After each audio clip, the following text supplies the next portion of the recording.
ये एक propaganda film है। बिल्कुल बिल्कुल प्रोपेगेंडा फिल्म है, भावनाओं को भड़काने के लिए।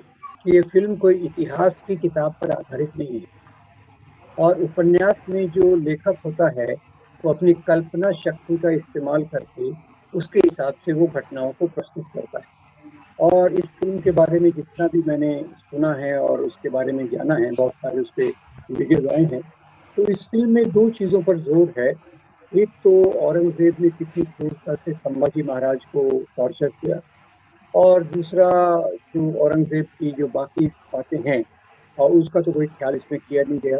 और संभाजी महाराज की महानता, संभाजी महाराज का टॉर्चर, और इसको एक धर्म के एंगल से दिखाया गया है। मेरा सबसे बड़ा दुख तनुज ये है कि राजाओं की लड़ाइयाँ कोई धर्म के लिए नहीं होती थी, और ये फिल्म का जो पूरा एंगल है वो एक धर्म को लेकर है, जबकि इतिहास में राजाओं की लड़ाई 99% ये धर्म के आधार पे कभी भी नहीं होती थी।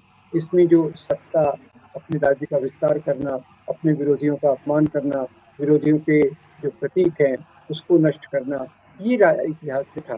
तो इस फिल्म में इतनी क्रूरता दिखाई गई है जितना मेरे ख्याल से सच्चे जीवन में होना बहुत मुश्किल है। पर फिर भी खैर, फिल्म तो फिल्म है, उपन्यास तो उपन्यास है, इससे ज्यादा इस पे हम कुछ कह नहीं सकते। अबू आजमी की बातों से आप सहमत हैं? क्या अबू आजमी को इस पूरे बयान देने को लेकर जेल हो सकती है? अब जेल हो सकती है कि नहीं ये तो कानून में जानता नहीं, मैं पूरा सहमत भी नहीं हूँ, पर उन्होंने कुछ बातें कही हैं जो सही है। उन्होंने कहा उन्होंने मंदिरों को दान दिया, सही है। उन्होंने कहा उन्होंने धर्मांतरण के लिए ज्यादा ये नहीं किया, सही है। और उन्होंने ये भी कहा कि लड़ाइयाँ धर्म के लिए नहीं होती थी, वो भी सही है। पर वो औरंगजेब को मैं ग्रेट नहीं कहूँगा, किसी भी राजा को मैं एक्चुअली, अशोक, अकबर और शिवाजी महाराज के अलावा मैं किसी राजा को ग्रेट नहीं कहता, क्योंकि मेरे मानदंड कुछ अलग है। तो अबू आजमी से मैं थोड़ा सहमत हूँ, ज्यादा असहमत हूँ। और उनको जेल हो सकती है कि नहीं ये तो सांप्रदायिक ताकतों पर डिपेंड करता है, तो किस प्रकार से उनको ट्रैप करते हैं वगैरह वगैरह, तो वो मुझे नहीं। सर, धर्म के आधार पर पहले लड़ाई हुआ करती थी या साम्राज्य के विस्तार के लिए लड़ाई की जाती थी? साम्राज्य के विस्तार के लिए, धर्म के आधार पर नहीं। सर, ये जो हिस्ट्री है हमारी, वो हिस्ट्री कौन सा ऐसा एक पर्टिकुलर पॉइंट आया जिसकी वजह से हमारी हिस्ट्री पूरी तरह से बदल गई? कौन सा वो रिवोल्ट था?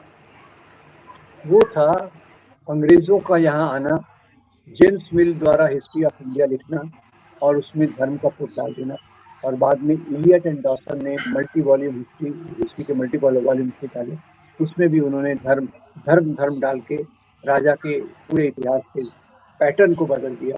और तब से हमारे जो सांप्रदायिक इतिहासकार हैं वो उस पैटर्न को फॉलो करते हैं।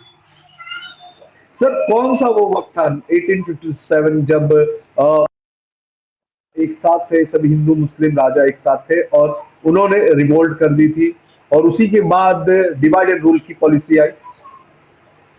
1857, 1857 की जो लड़ाई थी, हिंदू मुसलमान राजा साथ में थे। कुछ कुछ राजा नहीं आए, कुछ कुछ राजाओं ने अंग्रेजों का साथ दिया, पर ज्यादातर हिंदू मुसलमान राजा साथ में आए और अंग्रेजों के विरोध में लड़े।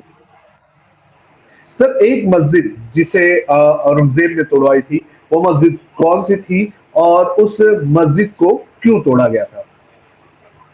जैसे मैंने बताया, वो गोलकुंडा की मस्जिद थी। गोलकुंडा के नवाब तानाशाह ने वहाँ अपनी संपत्ति छुपा के रखी थी, और संपत्ति प्राप्त करने के लिए उस मस्जिद को तोड़ा गया।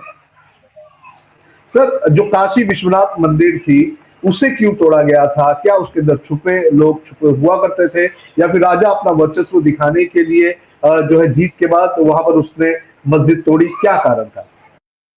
काशी विश्वनाथ मंदिर का जहाँ तक सवाल है, डॉक्टर पट्टाभी सिद्धरमैया लिखते हैं कि वहाँ एक अनैतिक काम हुआ था, किसी का बलात्कार हुआ था, और उसके कारण उस मंदिर को तोड़ा गया था। और बाद में फिर दूसरे मंदिर को रिपेयर भी कर, दूसरे मंदिर को बनाया भी गया, और बाद में बनवाई गई। ये डॉक्टर पट्टाभी सिद्धरमैया की बात में बताया। सर, यानी कि ये औरंगजेब के जी काशी जीतने के बाद तुरंत हुआ था या बाद में हुआ है, या औरंगजेब के ये शासन के दौरान हुआ? बात उनके साम्राज्य के क्षेत्र में है ना, उसका उत्तर भारत में तो औरंगजेब का राज्य था, वो तो विरासत में ही उनको मिला था अपने बाप शाहजहां से। जी। राम पुनियानी सर, बहुत बहुत धन्यवाद आपका, आपने हमें समय दिया और काफी जो मिथ्स थी और जो फैक्ट्स थे उन्हें अलग अलग रखकर आपने बताया कि किस तरह से चीजें हुई हैं। आपका बहुत बहुत धन्यवाद सर, लोकमत हिंदी से।